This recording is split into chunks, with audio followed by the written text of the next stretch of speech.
Everyone,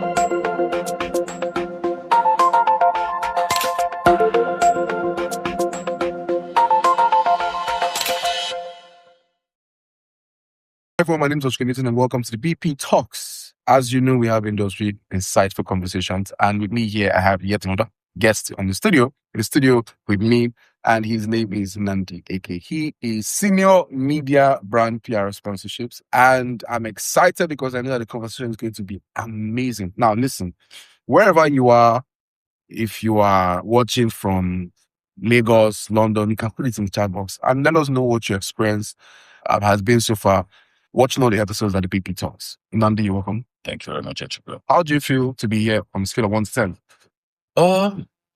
Considering this is the first time, a little bit nervous, but by the way, I can imagine. So one of the things we like to do here is we like to have real life conversations. Yeah. There are a lot of people, like I said before we started recording, that have their shot at marketing. They've gotten to the pinnacle of their career, or they don't share what it took to get there. Yeah. All right. And one of the things we're looking at exploring this conversation is, where you started from, the struggles, the challenges you experienced, and what you even have in view for where it is that you're going to. So maybe you should give us a little bit on your background in marketing. Okay. Thank you for the opportunity again. My background so far, if I can start as far back as when I started working. I started working in innovation, worked with the Federal Authority of Nigeria. From there, I moved into Nigerian Race. I joined as the key account manager. Wow. I've been working in Nigerian Race since 2019. Let me ask you this question. Well, your first shot at as a key account manager, even though that sounds it sounds short compared to what your role is. Yeah. I mean, that role is a bit tough to me. It was. And that was your first shot at marketing. That was my first shot. How did you job with that? Well, it wasn't easy. It required a lot of patience, a lot of learning on the job. And working with the people I worked with, they were also able to guide, especially the people I was reporting to. They were able to guide me, put me through exactly on certain things that needed to be done. Did you feel at any point, you feel intimidated by people? Definitely. There were people who were on the roll, or people who have been in the company longer than I had, people who were already recognized as high flyers. And in terms of, because we had KPIs, we had targets. In terms of targets, these guys were smashing their targets before the end of the year, they've already surpassed their targets. So getting to match what they were doing wasn't always the easiest, but we still found a way to push through, found a way to find my own unique way to get things done. The 2019 version of yourself, did you ever think that you make it through 7 years here? But I did it actually. I think several times I imagined, I'm done. I can't do this. But again, with the leadership I had then, it was always the best to try and look on the brighter side of things. And it's not one size fits all. I had to find my own unique way of building relationships, because in my opinion, relationships help self-care. When people have an emotional attachment or a likeness towards your brand, it's something that no matter where they go, you're always going to be top of line for them. Yeah. But there was a time I remember I went to one in the lounge. I was having a beer with my friends, and they served me a beer, but not with my glass. And I was like, "Oh, can I get this thing? A Heineken glass?" They went to get it, and this gentleman behind me just talked to me like, "Oh, yeah, friends with this one." And I'm like, "Yeah." Wow. I was like, he said, when he heard it, he was like, he only knows one person that will say that. And that was something he also resonated with, that he was able to build for himself. So he drinks our products. He goes out to a lounge. He knows the ritual, because it's usually a serving ritual. He knows what he's expecting. So if he goes out and he says, "Okay, I want a Heineken," and he bring me a Heineken with a plain mug, he wants a Heineken plus. So getting to build such relationships with just one person, imagine that spreading across with other people. It's something that goes far beyond what you can imagine. It's really, really interesting, because, I know people that are currently handling those roles, particularly at the elementary stage of their career. Yeah. And the first thing that comes to my mind is they're probably going through some type of struggle. And when I mean struggle, at the elementary stage of your career, sometimes you want to prove a point. Yeah. You prove that you know what you're doing, and you want your employers to see that you have a future in the company. How did you navigate meeting up with expectations?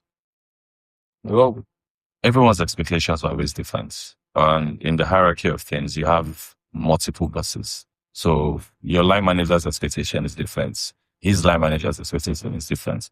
You have to also find a way to position yourself in finding that unique balance, I feel, because most people may expect you being on the field, you have a target to meet.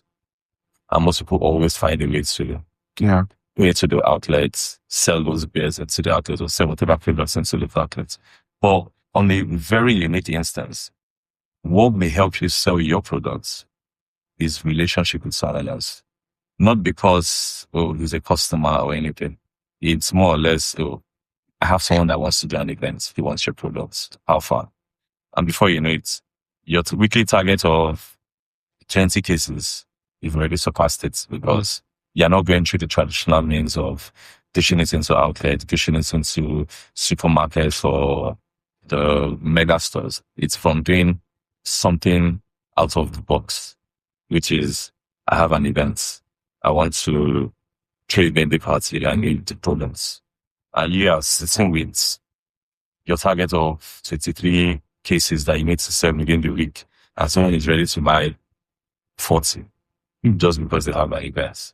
So getting into that whole space of finding the need, you need to be different to all you do. You need to be able to say, okay, you know what? This is the traditional way. 1 + 1 is 2. Definitely, but I can still get to 2 by dividing or by subtracting or whatever it's 2. Did you ever decide that, you know what, I need to devise a formula for me to get results? Yes and no. Yes, in the sense of there's already an existing formula you need. It may not work for you. Personality-wise, we're all different. And that formula works for a lot. What's your personality? Regarding. So I'm not sure if you're conversant with temperament. Yeah. So for example, I'm a choleric. Yeah. Right. Cholerics are quite, what's the word for me to use for cholerics? So cholerics are they're not strict, they're not harsh. They are very goal oriented. Okay. Right. Of course, they have some weaknesses. Yeah. Right. But they're goal oriented. They're very they set the vision and they want the people to go with the vision. Yeah. Right. They don't take no for an answer. Yeah. Right. They are also sanguines. Sanguines, they are the playful type. They're the ones that are going to your secrets because they will make your secrets. You also have the phlegmatic people that are able, some of them are also a bit introverted. But generally, there are 2 scopes: there's introvert, extrovert, and ambivert. Usually. I'm a perfect combination of both. I choose to see myself as a combination of both. Predominantly. Yeah. Well, I'm more of an extrovert, to be fair. Are you serious? Yeah. I have my moments. It's not always constant, but I do have my moments where I want to be out there. I want to be up and about. And there are moments when I know it's social battery is low. I need to recharge. I need to just, but it still takes that one person or one instance. Say, okay, I can still come out with this. Wow. And you had to look for a way to just envelop this into relationship management to people. That's very important to be fair. Building such relationships with different people. Like the saying goes, you're viewing in different people's story. True. The way someone sees you is not the same way another person sees. Very true. And building such relationship, especially when I spend time in Abuja. Abuja is, as you see, Abuja is relationship. If you don't have certain relationship with people in Abuja, you may or may not succeed. And the market then was just very different from Lagos. When I moved to Abuja from Lagos, I was expecting it's the same as saying, I'll do this, I'll do that, I'll do this. In a little time, I got to realize that, this doesn't work that way. Here, I had to adapt. I had to find different means. work for different people there. And that was something I was able to accomplish there. That's really interesting. I want to just pick on a couple of things here. Okay. And it's regarding the question that we have. I mean, so if you notice, the topic is, can you grow a brand without a marketing plan? At the very core of that question, what would you give an answer? Or what would you answer with? My answer to that is going to be yes, but it's simple no.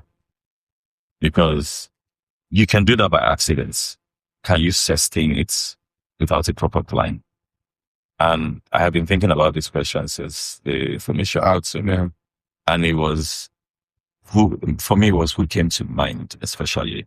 I remember there was this guy that started this spaghetti business. I don't know if it was Yaba or Suri, a couple of years back. Yes.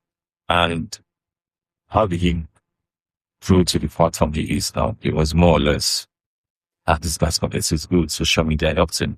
And then social media wasn't as it is now, correctly. It was a little bit easier.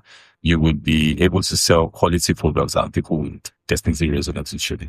And then he was in the heart of Unilab. So if I'm not mistaken. Yeah. And what did students need at that particular point in time? Good quality food that was also affordable and they could also enjoy it as many times as they needed. And that's what has worked for me. He didn't have a marketing plan. I don't know him personally, but I would say maybe not.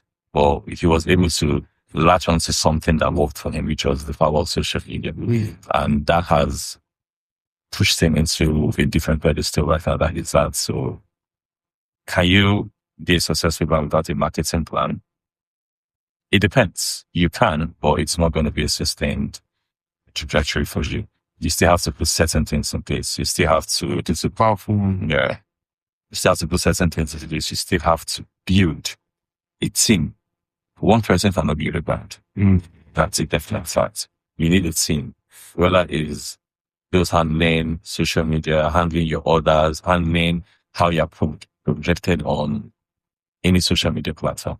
Even if it's bringing you to cater for an event, for instance, because it's spaghetti is good and people who go for events obviously want to eat different varieties, but it can specifically bring him just because someone saw the social media post or someone amplifying his social media post that, oh, curry spaghetti is doing well, very well, the food is good, it's pocket friendly, come and enjoy it.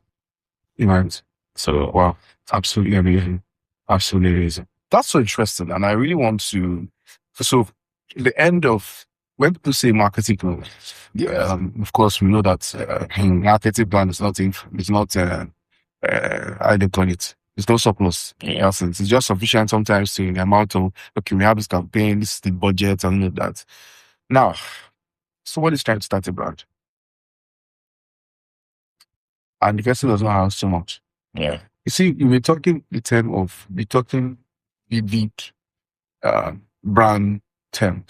Let's look at somebody who is in the corner in their room and who's asking themselves, how do I start? I don't have 2 million. I don't have 10 million. I don't have 15 million for a marketing job. How do I start it? I'm glad I used Creative Squad as a case study. And I want you to just let me build from that. Okay.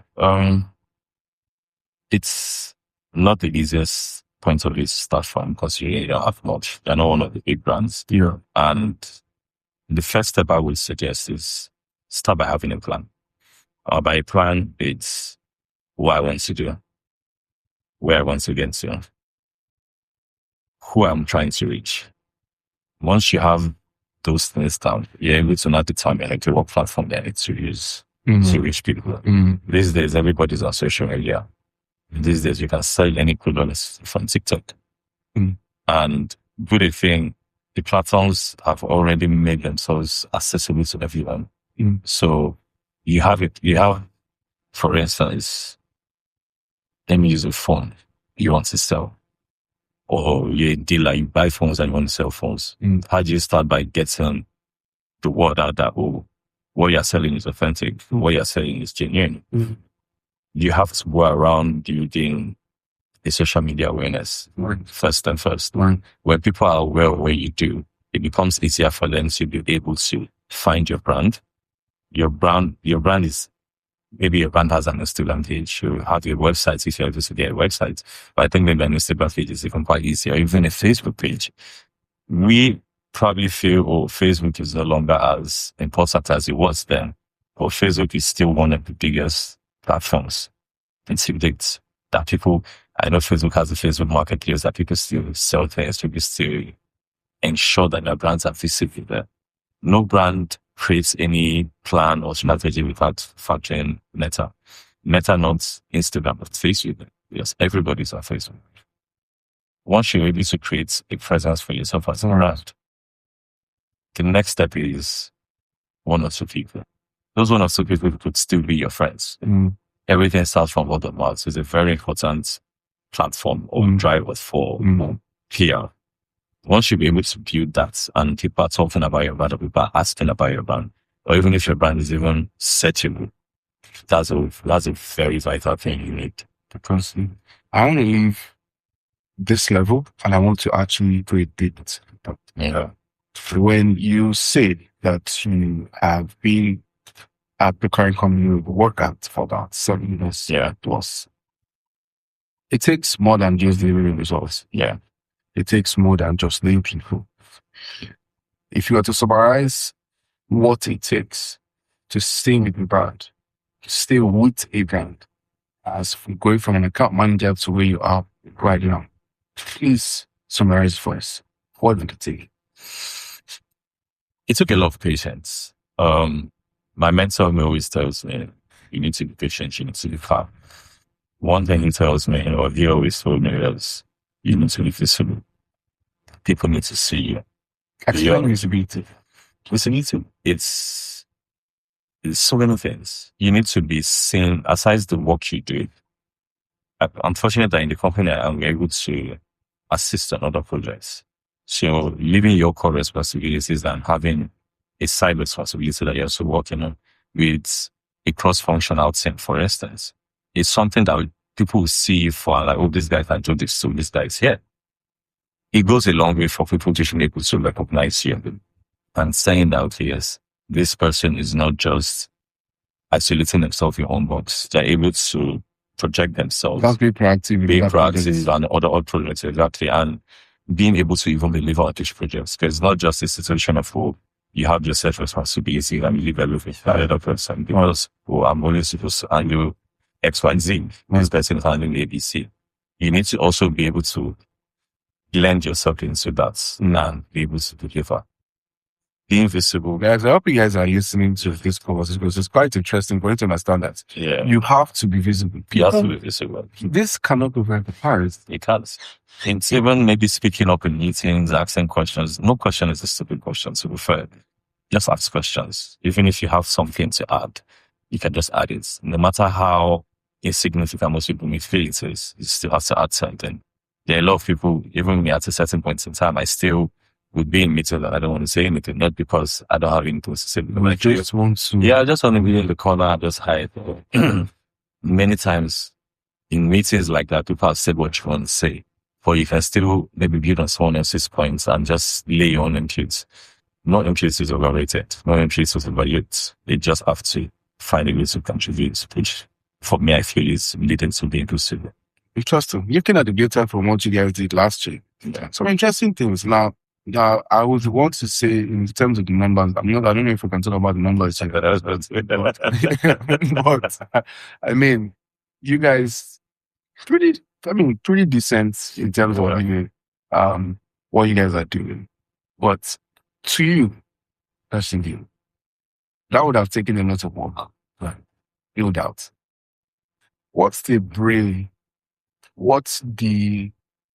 modus operandi behind approaching a campaign? It's a lot.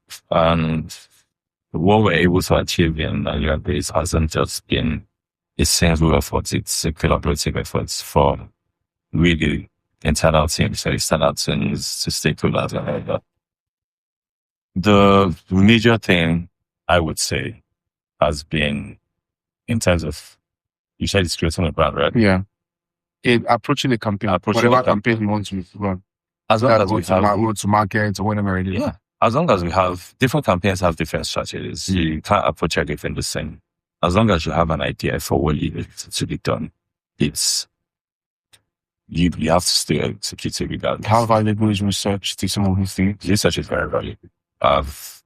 In my time in Nigeria, I've been able to understand how valuable research is. Well, in a limited a country where research data is literally limited, how do you find it? You still have to check. And as most people call it conspiracy theories, there are a lot of them out there. But within those theories, there are also realities and truths behind them. So you have to be able to search.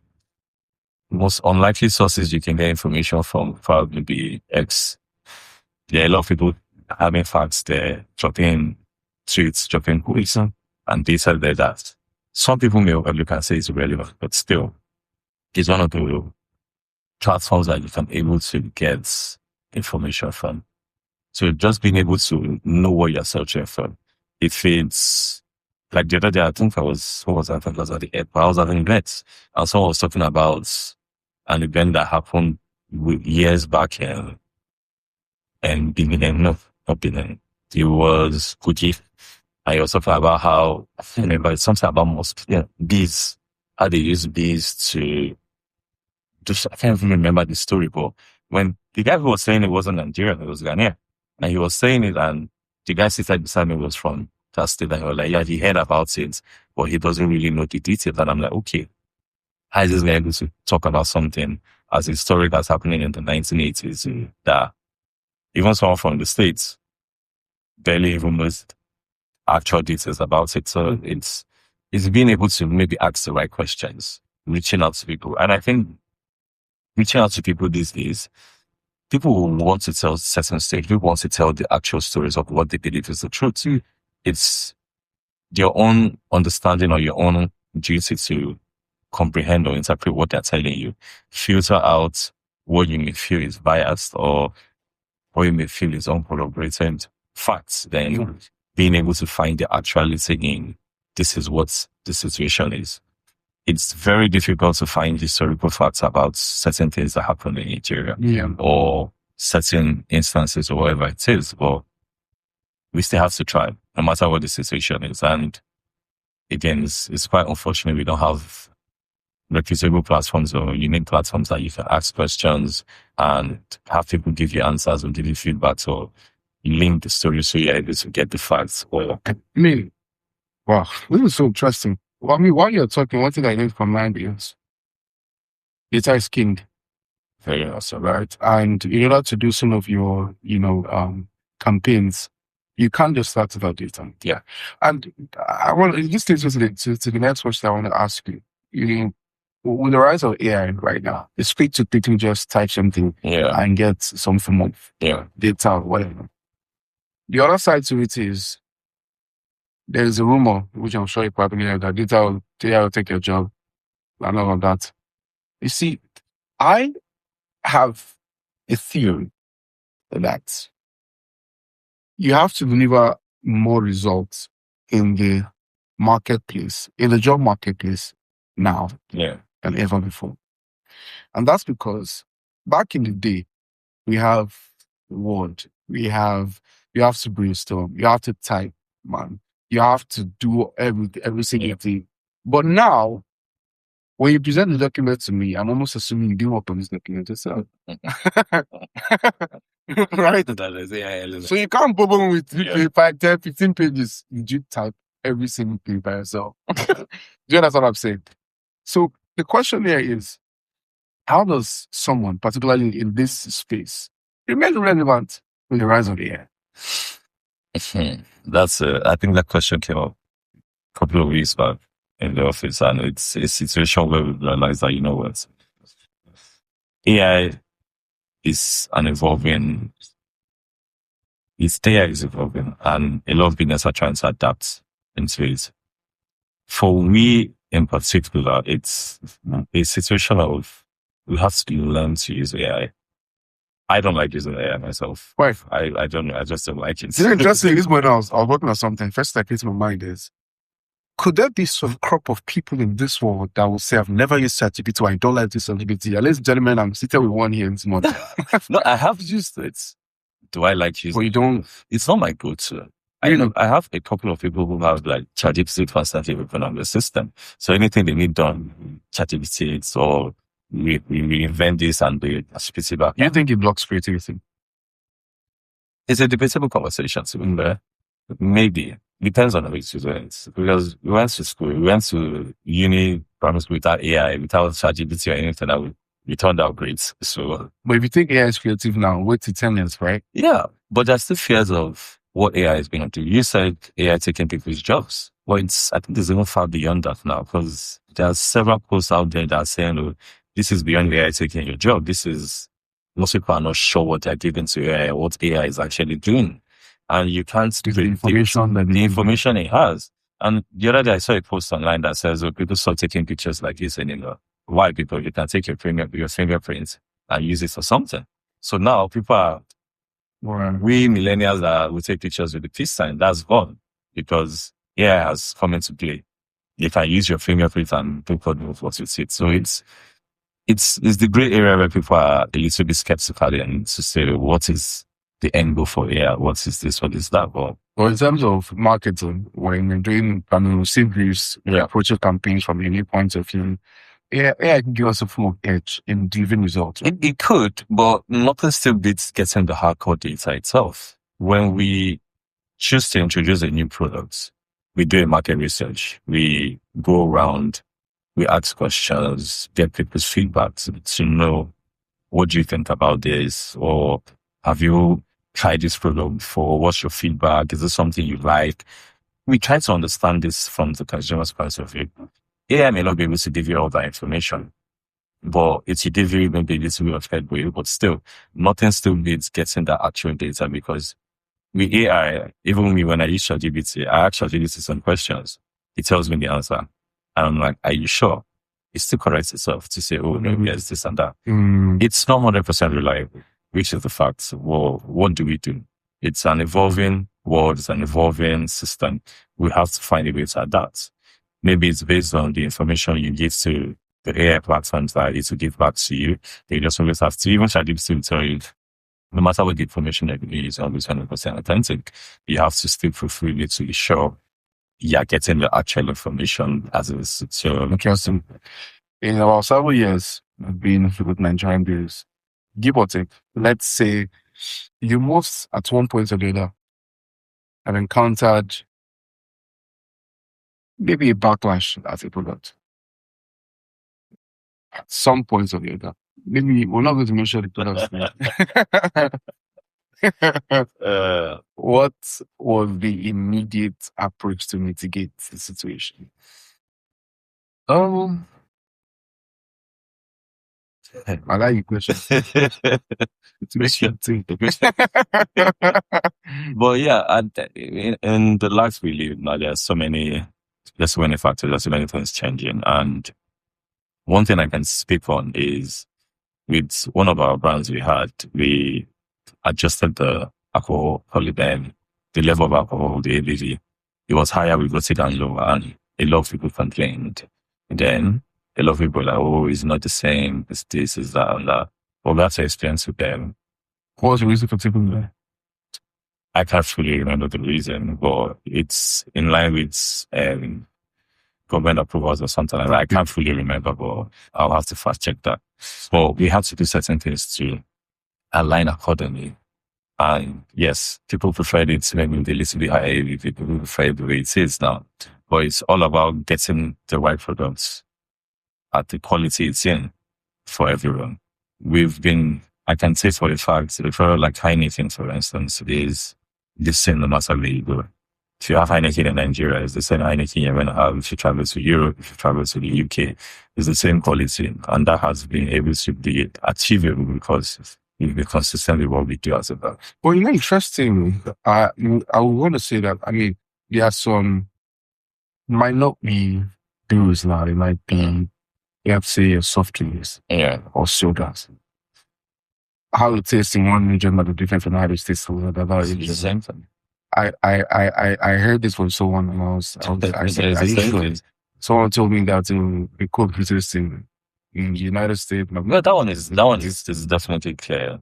Even I have traveled. Fortunately, I've been fortunate to travel as much as I have. It's different. Even from the color, there's this lady that does a video on Instagram. She compares different products from different countries. Seeing it alone is different. So you get to know that, okay, this Well, that's for a reason, man. It's for a reason, because we need to also remember that the products they have in these countries are different than the products we have in our countries. And the people that are in those countries are different. It's just like tasting, or can I even use as an example now? Now we go into the jollof situation. Tasting jollof from Nigeria, tasting jollof from another country is going to be different. Yeah. Because the way they make theirs is different from the way they make ours. So similar to most other things, there's always going to be that difference. So you think that there are 30 products, Nigerian products, that are trying to force, maybe you're trying to do some communication, maybe some countries, say for example, maybe East Africa or other parts of West Africa, and Nigerians usually have what I call strong head, right? It's not working. Yeah. Do you think that it's important to study the people that you want to be the product to? Definitely. Especially when they don't speak the language and all of that. Definitely. You have to study. That's where the data comes in. You have to do your research. You have to be able to determine, okay, do people like this in a certain way? Do people like this in a certain way? Do they like this mixture together, or they like it plain? You have to be able to do that research to determine that, okay, for a fact, you're not just creating a product blindly based on your own input or your own taste. Because fine, we always want certain things to be our way. If you're creating a product, for instance, now let's say it's a beverage product, you have a certain taste buds that you're already used to now, works best with you. Right. But the man in the north prefers it in a different way. The man in the south central prefers it in a different way. You have to find that balance. Yeah. It may not always be ideal, but that's why we have this new mixing culture going around. People mixing two different products to get a similar taste. I've had people mix Heineken and Feroz because they feel your fist chips. I've had people mix Heineken and Feroz because they feel that the alcohol in Heineken is too much. They want it to be a little bit more fruity. So they add Feroz and sweets, and they get it. It works for them. There's no... They're not a chemist. They're not a chemist. It's just the way it is. It's just experimenting. Experiment what you like and find what works for you. Because some people still feel, what companies produce is not always 100% for them. They want it to be a little bit more fruity. If there were platforms that people could give their opinions, I'm sure you see someone say that, I feel Heineken is this. Maybe I'll feel listening to it to give the different taste I feel. What's the process? So very interesting. What's the before we started recording, you said something about ambition. Seems like you have something of interest. Yeah. Going back there again. So my first career since finishing university was aviation. I did my NYSC there. I got retained after. I worked there for 3.5 years thereabouts. Then I switched to Nigerian Breeze. Well, you saw people making that money in aviation. So that the blood money is still No, aviation is a passion that I can't get rid of. I love flying as much as people always say, turbulence is about like so when I mean flying, I have to give context to flying because I haven't flown a plane yet, but down the line, maybe in the next 10 years or so, I would definitely love to get maybe a pilot's license. I was glad you mentioned plane. Yeah. Because some people can be from other quarters can be thinking it is a certain type of flight that takes 12 a.m. to 4 a.m. So yeah, definitely. Aviation would always be my first love, and it's something I got to experience differently, and being able to be in that space, getting to see how things work. I've always been someone that wants to know how things work. Have you ever been at a concrete before? Have I? No. Have I? No, I don't think I have been. It would be an interesting experience. It would be. I see pictures of it. I see it in the movies, and I'm like, this is confusing. I know for a fact is once you get the learning, you get the understanding of it, and you follow that, oh, this is what starts. So what then happens to all the years invested in marketing? It's still going to be there. No one says I can't do both of them. I can always find the perfect mix to blend it. Because these days you have what? Celebrity pilots, celebrity this. Yeah, you can always be a celebrity. That comes to mind. But I mean, those are, that's for example, think about it. Pilots and a marketer. Yes, a head of marketing somewhere or a marketer. I'm thinking you're trying to invest more time to have flying hours. Yeah. And you're also trying to either grow a brand or grow an agency of something. Yeah. That's time demanding. It's very time demanding. Nobody says you can't do both. I'm not aware of anybody who has been able to accomplish all of that together, but it's not impossible. And the conversation of being a jack of all trades comes into question. And I'm not a jack of all trades, but I try to be one. I like to be able to know how to do certain things, not just spending my skills on just one thing. No. People play football, people play basketball, volleyball, golf, whatever you name it. They know how to play these things. They're not professionals in one, but they're able to understand all of those things at the same time and put it together and just adapt in any given situation. So for me, will I want to go back to aviation eventually?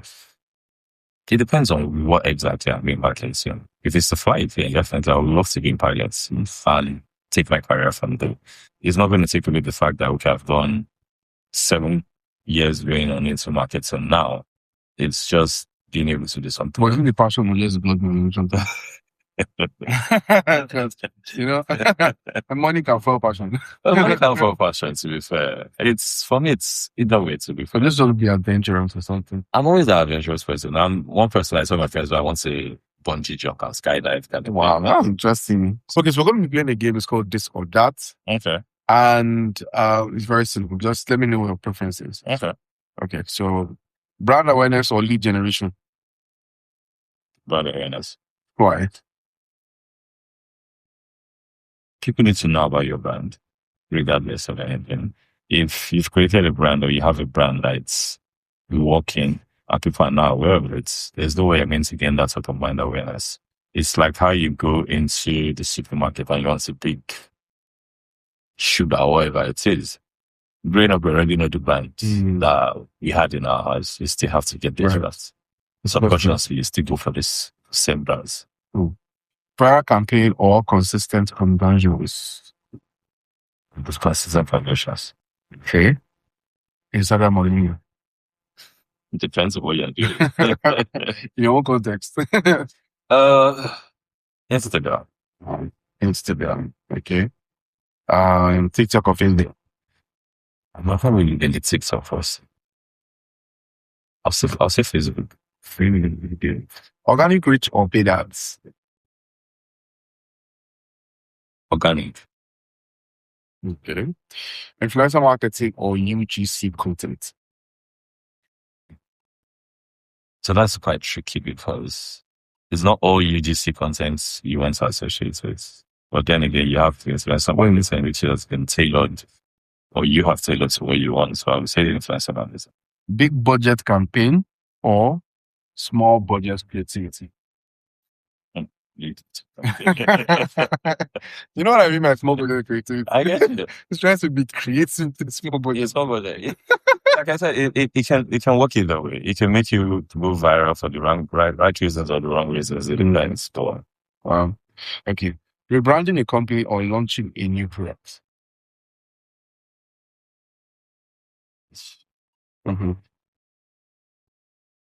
Launching a new product. Okay. Billboard campaign or digital campaign? Again, for me, it depends on what you're trying to sell. I would make reference to imagine a church trying to do a program. Just like Easter events. You get a billboard. It starts a billboard. You pay a lot of money for that. Easter passes. That money is paid. You're not gaining anything from that. But with digital out of home, it's easier. The conversion rate is a little bit easier for you, and it's just then. You can always change your materials, even if that time period has elapsed. So yeah. Celebrity endorsements or micro influencers? Micro influencers. Why not celebrity endorsements? Celebrity endorsements are quite tricky because a lot of these celebrities, they have an image. I would fall back, I think it was the World Cup that the players are moving. The players are moving the games from the table. If it's a smaller player, they'll be like, yes, please give it to me. And that had a huge impact. They had a huge impact. But when it's a celebrity endorsement, someone who's well known, it becomes tricky. They have an image to uphold. They don't want to be seen with certain brands. So despite the fact that you're paying them for it, they're not always going to put in their hearts into getting you the right products that you need. But with influence, the second one, it's more or less, okay, I'm upcoming. I need to make my mark. I need to show them I'm good. Interesting. So, marketing team or sales team? Yeah. That's it. That's a problem for me because I've been on both sides. You can't pick it out or you need to go for them. You need to go for them. Interesting. You can't pick it out. I thought you go for marketing. Oh no, you need to go for them. Why no? The marketing is always going to be marketing. So they're going to do all the fancy, like as people would say, do the fancy branding, do the noise of that. But the sales, where the heart is, people are going to go door to door. That is, they're going to make sure the product gets into every consumer's hands. So you go hand in hand. Exactly. AI tools or human creativity?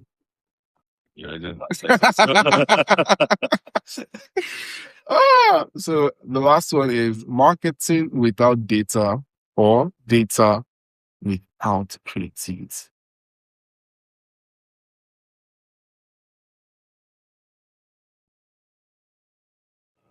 You could swing marketing without data, but data without creativity is, I don't know, I mean, it's on the fence with that. You could swing either or, but it's going to be quite hard. Interesting. Let's do one more. One huge campaign a year or daily content strategy. Yeah.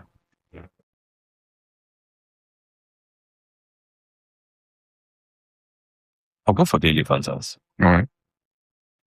Because it depends on how you look at it. I'm thinking of it in the sense of I'm making it an always on campaign. So I would constantly have, even if it's not daily, because I've done something in the past, it wasn't daily, it was weekly. I had different content creators creating different contents every week, pushing it out there just to have those brands top of mind for consumers. And a bunch of them actually went well. It made me shed a tear a couple of times when I saw one in particular I did, and I'm like, oh, this was nice.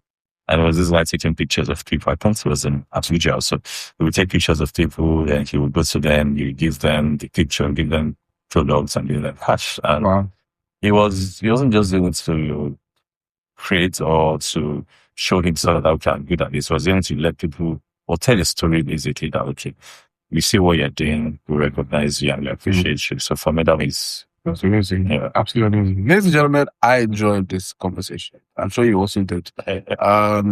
Please, like I always say, rewind. There's always a part that you thought you heard, but you didn't hear it for a while. So please go back, rewind. Any final word to anybody who's watching? Ensure you do your best regardless of what it is. It's not just a learn to start something and not finish it. It gets hard, it gets difficult, but regardless of what it is, you need that support, whether it's what is coming from your loved one, your family members, or whoever it is. You always need to remember that you're in this for a particular reason. And like you said to me in the beginning, before we recorded, was you can't afford to not deliver. You have to show up regardless of what it is. You may start several campaigns and fail, but you still have to start regardless. So amazing. Wow, what a session. Don't forget to like, share, subscribe, hit the notification bell right now, please. I'm serious. So you'll be the first person to be notified whenever we post a video. I enjoyed today's session. I enjoyed I enjoyed the episode. Please, please, please, please don't forget to hit the notification bell. I'll see you on the next one. Cheers. Bye-bye.